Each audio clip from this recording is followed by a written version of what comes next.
2 Chronicles chapter 29. Hezekiah was 25 years old when he became king, and he reigned in Jerusalem 29 years. His mother's name was Abijah, daughter of Zechariah.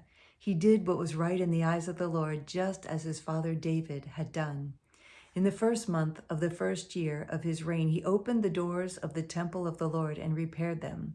He brought in the priests and the Levites, assembled them in the square on the east side, and said, "Listen to me, Levites, consecrate yourselves now and consecrate the temple of the Lord, the God of your fathers. Remove all defilement from the sanctuary. Our fathers were unfaithful. They did evil in the eyes of the Lord our God and forsook them.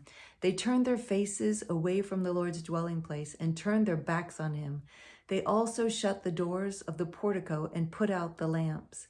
They did not burn incense or present any burnt offerings at the sanctuary to the God of Israel. Therefore, the anger of the Lord has fallen on Judah and Jerusalem. He has made them an object of dread and horror and scorn, as you can see with your own eyes. This is why our fathers have fallen by the sword, and why our sons and daughters and our wives are in captivity. Now I intend to make a covenant with the Lord, the God of Israel, so that his fierce anger will turn away from us. My sons, do not be negligent. That's not hard. It's not that hard. My sons, do not be negligent now, for the Lord has chosen you to stand before him and serve him, to minister before him, and to burn incense. Then these Levites set to work, and it names all the Levites, the Kohathites, the Gershonites, all the ites. I'm skipping down to verse 15. When they had assembled their brothers and consecrated themselves, they went in to purify the temple of the Lord, as the king had ordered, following the word of the Lord. The priests went into the sanctuary of the Lord to purify it. They brought out to the courtyard of the Lord's temple everything unclean that they found in the temple of the Lord. The Levites took it and carried it out to the Kidron Valley. They began the consecration on the first day of the first month, and by the 8th day of the month, they reached the portico of the Lord. For 8 more days, they consecrated the temple of the Lord itself, finishing on the 16th day of the first month. Then they went in to King Hezekiah and reported, "We have purified the entire temple of the Lord, the altar of burnt offering with all its utensils, and the table for setting out the consecrated bread with all its articles. We have prepared and consecrated all the articles that King Ahaz removed in his unfaithfulness while he was king. They are now in front of the Lord's altar." Early the next morning, King Hezekiah gathered the city officials together and went up to the temple of the Lord. They brought 7 bulls, 7 rams, 7 male lambs, and 7 male goats as a sin offering for the kingdom, for the sanctuary, and for Judah. The king commanded the priests, the descendants of Aaron, to offer these on the altar of the Lord. So they slaughtered the bulls, and the priests took the blood and sprinkled it on the altar. Next, they slaughtered the rams and sprinkled their blood on the altar. Then they slaughtered the lambs and sprinkled their blood on the altar. The goats for the sin offering were brought before the king in the assembly, and they laid their hands on them.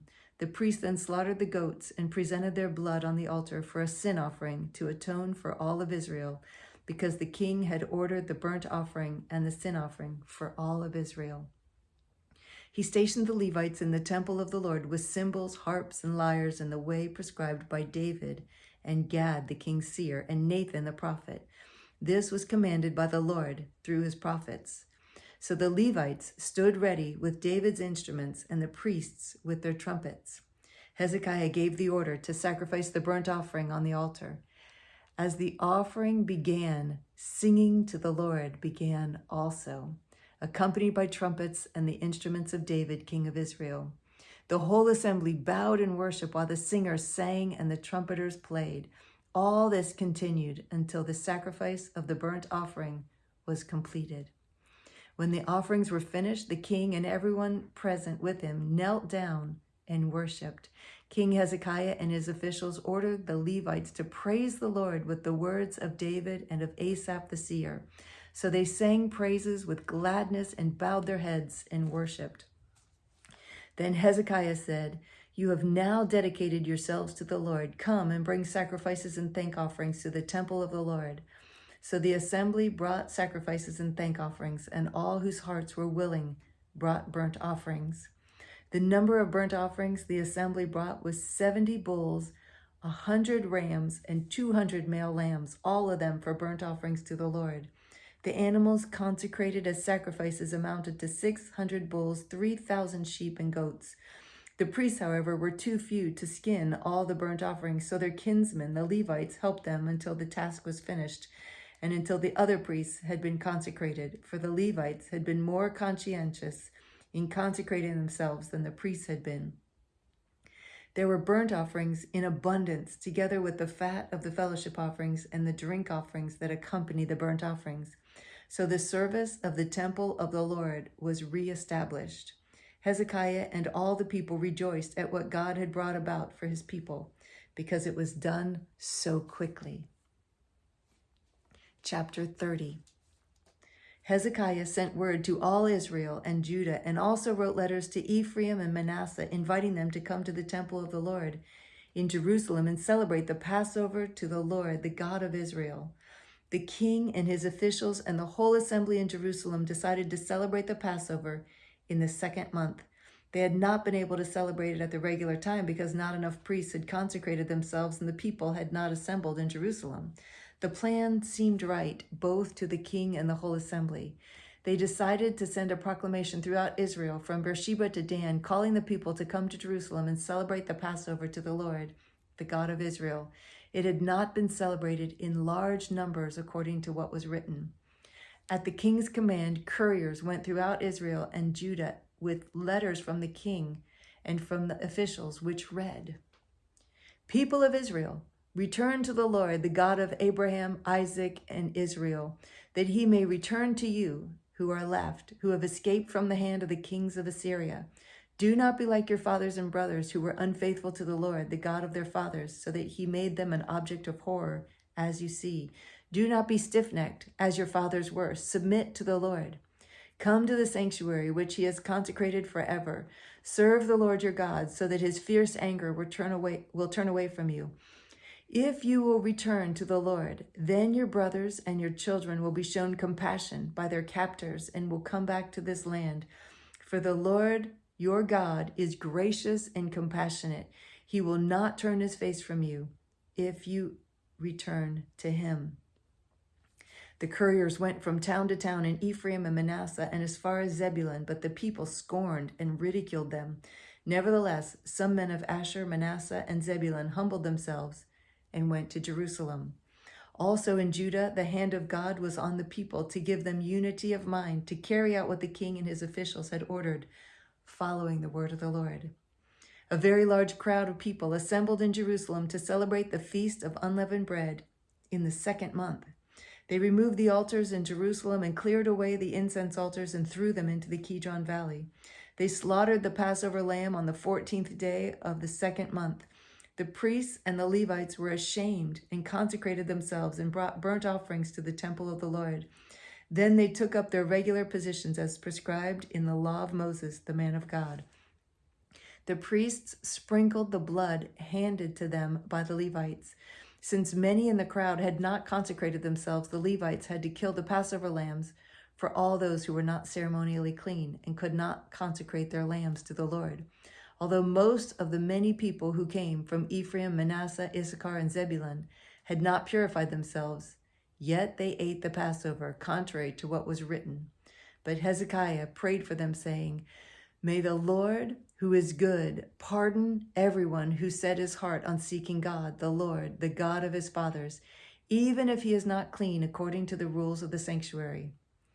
And the Lord heard Hezekiah and healed the people.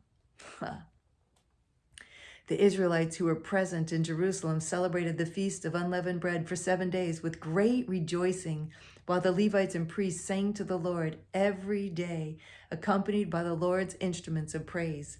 Hezekiah spoke encouragingly to all the Levites who showed good understanding of the service of the Lord.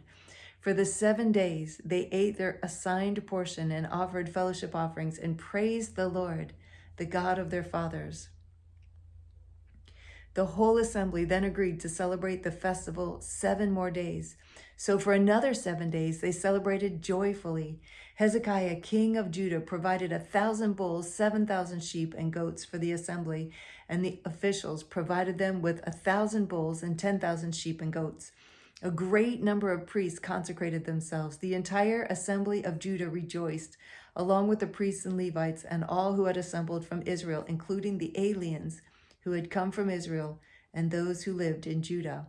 There was great joy in Jerusalem, for since the days of Solomon, son of David, king of Israel, there had been nothing like this in Jerusalem.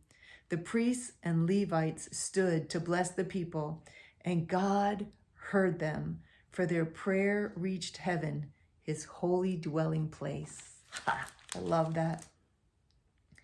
Chapter 31. When all this had ended, the Israelites who were there went out to the towns of Judah, smashed the sacred stones, and cut down the Asherah poles. They destroyed the high places and the altars throughout Judah and Benjamin and in Ephraim and Manasseh. After they had destroyed all of them, the Israelites returned to their own towns and to their own property. Hezekiah assigned the priests and Levites to divisions, each of them according to their own duties as priests or Levites, to offer burnt offerings and fellowship offerings, to minister, to give thanks, and to sing praises at the gates of the Lord's dwelling. The king contributed from his own possessions for the morning and evening burnt offerings, and for the burnt offerings on the Sabbaths, new moons, and appointed feasts, as written in the law of the Lord. He ordered the people living in Jerusalem to give the portion due the priests and Levites so they could devote themselves to the law of the Lord. As soon as the order went out, the Israelites generously gave the first fruits of their grain, new wine, oil, and honey, and all that the fields produce. They brought a great amount, a tithe of everything. The men of Israel and Judah who lived in their towns of Judah also brought a tithe of their herds and flocks and a tithe of the holy things dedicated to the Lord their God, and they piled them in heaps. They began doing this in the 3rd month and finished in the 7th month. When Hezekiah and his officials came and saw the heaps, they praised the Lord and blessed his people Israel. Hezekiah asked the priests and Levites about the heaps, and Azariah, the chief priest from the family of Zadok, answered, "Since the people began to bring their contributions to the temple of the Lord, we have had enough to eat and plenty to spare, because the Lord has blessed his people, and this great amount is left over." Hezekiah gave orders to prepare storerooms in the temple of the Lord, and this was done. Then they faithfully brought in the contributions, tithes, and dedicated gifts. Conaniah, a Levite, was in charge of these ranks, and his brother Shimei was next in rank. Jehiel, Azariah, Nahath, Asahel, Jeremoth, Jozabad, Eliel, Ishmachiah, Mahath, and Benaiah were supervisors under Conaniah and Shimei his brother, by appointment of King Hezekiah, and Azariah the official in charge of the temple of God. Kor, son of Imnah, the Levite, keeper of the east gate, was in charge of the free will offerings given to God, distributing the contributions made to the Lord, and also the consecrated gifts. Eden, Minayamin, Jeshua, Shemaiah, Amariah, and Shekiah assisted him faithfully in the towns of the priests, distributing to their fellow priests according to their divisions, old and young alike. In addition, they distributed to the males 3 years old or more, whose names were in the genealogical records, all who would enter the temple of the Lord to perform the daily duties of their various tasks according to their responsibilities and their divisions. And they distributed to the priests enrolled by their families in the genealogical record, and likewise to the Levites 20 years old or more, according to their responsibilities and their divisions. They included all the little ones, the wives, and the sons and daughters of the whole community listed in these genealogical records, for they were faithful in consecrating themselves. As for the priests, the descendants of Aaron, who lived on the farmlands around their towns or in any other towns, men were designated by name to distribute portions to every male among them and to all who were recorded in the genealogies of the Levites. This is what Hezekiah did throughout Judah, doing what was good and right and faithful before the Lord his God. In everything that he undertook in the service of God's temple and in obedience to the law and the commands, he sought his God and worked wholeheartedly, and so he prospered. I love that.